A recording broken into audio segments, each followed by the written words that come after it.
That's something that the masses don't know. And I've had nurses that have challenged me on that, OR nurses and so forth. And there's a wonderful anesthesiologist who's a Harvard and Stanford trained anesthesiologist. He's also an integrative medicine doctor, great bedside manner, super at educating, very compassionate.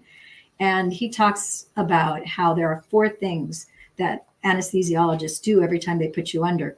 And so as a part of putting you under general anesthetics, there's 4 things that happen. First thing is that they have to wipe out your memory, so that they have to give you amnesia so you don't remember the surgery, because the body keeps score.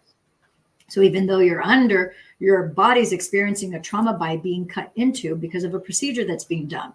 So they wipe out your memory so that you don't have something that we call an abreaction, and you're not going to start, reacting because you're being cut into, right? The next thing is there's another drug that gives you this. It's basically hypnotizing you.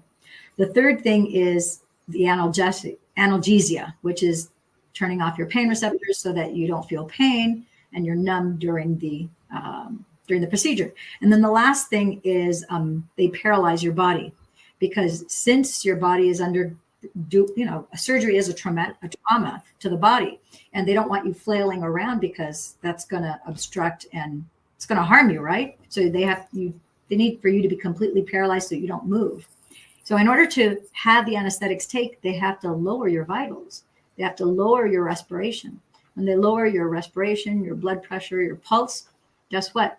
You have your brain, for whatever length of time you're under anesthetics, the brain is deprived of oxygen, it's deprived of blood, it's deprived of nutrients, but it's what's required in order for you to have whatever that life-saving procedure is.